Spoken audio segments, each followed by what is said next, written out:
représenter la somme des vecteurs dans chacun des cas. Mesdames et messieurs, bonjour.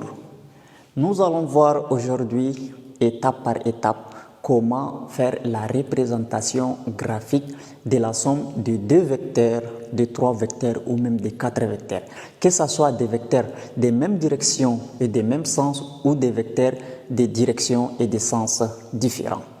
J'ai jugé utile de faire cette vidéo parce que beaucoup d'élèves et d'étudiants ont vraiment des lacunes sur la représentation graphique de la somme de 2 vecteurs. Que vous soyez élève ou étudiant et que vous n'êtes pas en mesure de représenter convenablement la somme de 2 vecteurs ou la somme de 3 vecteurs, vous aurez toujours des problèmes, que ce soit en physique, en algèbre, en géométrie et bien d'autres problèmes connexes. J'ai sélectionné aujourd'hui 5 exemples à travers lesquels je vous explique clairement comment faire la somme de ces vecteurs. Avant d'entrer dans le vif du sujet, si tu n'es pas abonné, n'oublie pas de t'abonner et de liker la vidéo afin de ne plus rater nos prochaines vidéos. C'est parti. Bien, ici nous avons A, B, C, également D et E. On va voir comment représenter la somme des 2 vecteurs qui sont collinéaires. Alors, il faut d'abord connaître ce que c'est 2 vecteurs qui sont collinéaires. Quand on dit 2 vecteurs sont collinéaires, c'est lorsque les 2 vecteurs-là ont la même direction. Donc, peu importe que ce soit des vecteurs parallèles ou des vecteurs qui sont confondus. Quand on dit 2 vecteurs sont parallèles, c'est 2 vecteurs dont ils ne se rencontrent jamais. Et 2 vecteurs qui sont confondus, c'est l'un est sur l'autre. Donc en tout cas, ce qui est très important, que les 2 vecteurs-là soient de même direction. Alors, il y a aussi beaucoup de personnes qui confondent ce qu'on appelle direction avec sens. Quand j'écris un vecteur U comme ça et un vecteur V comme ça, ces 2 vecteurs sont des mêmes directions et des mêmes sens. Même direction, c'est-à-dire que ces 2 vecteurs qui sont présents ici sont des vecteurs parallèles. Alors, même sens, c'est-à-dire celui-là, le vecteur U, part de gauche vers la droite. Le vecteur V aussi part de gauche vers la droite. Donc, ça, c'est le sens. Mais la direction, ça parle de la droite d'action d'un vecteur.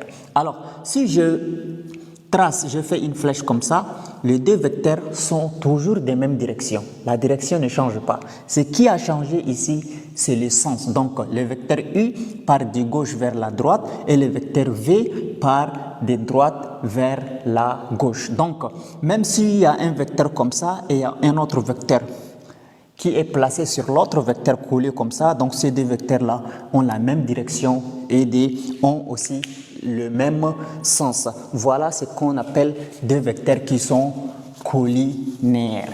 Alors, nous avons ici 2 vecteurs U et V au premier cas, et les 2 vecteurs sont collinéaires, donc A. Le premier vecteur, le U, il est un peu long, donc je n'ai pas besoin de mesurer parce que l'objectif ici, c'est de montrer comment faire la présentation graphique. Deuxième vecteur, c'est comme le vecteur V, un peu court que le vecteur U. Et là, je vais présenter graphiquement la somme de ces 2 vecteurs, c'est-à-dire U plus V. U, le vecteur U plus le vecteur V. Alors, la règle est la suivante. Pour faire la présentation graphique de 2 vecteurs qui sont des mêmes directions et des mêmes sens, ça va être un vecteur, ça veut dire leur somme là, sa présentation graphique va être également un vecteur qui va avoir la même direction que les 2 vecteurs et qui va avoir aussi le même sens que les 2 vecteurs. Et sa longueur va être comment?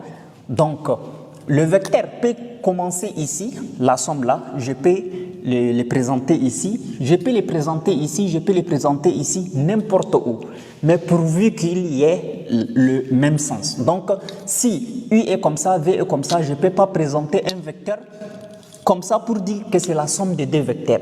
Donc, le vecteur somme va être un vecteur qui va avoir la même direction, c'est-à-dire parallèle ou confondu. Il n'y a pas de problème. Donc, je préfère présenter ce vecteur-là ici. Ça doit commencer ici. Et là, je dis que ça, c'est la somme des deux vecteurs. Donc, ça doit être parallèle toujours avec E. Et ça doit avoir la même direction que E.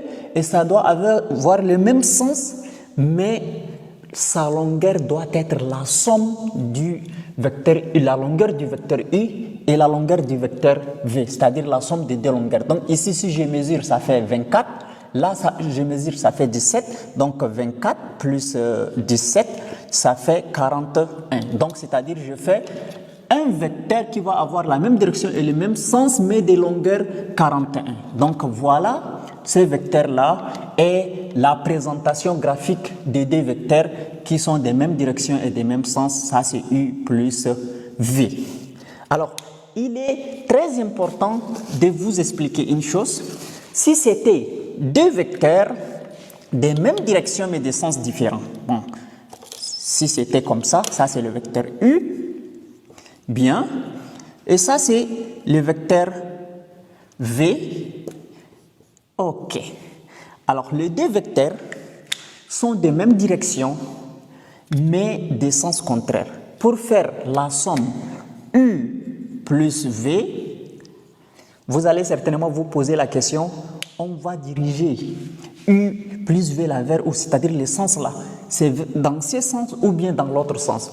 Le sens du vecteur qui est somme va être, c'est-à-dire va avoir un sens qui a pour le plus long vecteur, c'est-à-dire le plus long vecteur ici c'est U, donc le sens de la somme va être le sens de U. Donc le plus long vecteur c'est U, donc je peux dire que la somme va commencer ici, il n'y a pas de problème. Je peux le faire même ici, il n'y a pas de problème. Alors U, et maintenant la longueur va être comment? Donc la longueur, je dois mesurer la longueur de U, c'est 23. La longueur de V, c'est 13. Donc je fais 23 moins 13. 23 moins 13, ça reste 10. Donc ça va être un vecteur qui a pour longueur 10. Et ça, c'est U plus V. Donc ça, c'est la somme de ces deux vecteurs qui sont ici. Alors, si les deux vecteurs étaient des mêmes directions, des sens contraires, mais des mêmes normes, ça veut dire des mêmes longueurs, leur somme va être un vecteur nul, c'est-à-dire un point seulement. Je peux mettre un point, et pour dire que le point là, c'est le vecteur nul qui est la somme de ces deux vecteurs.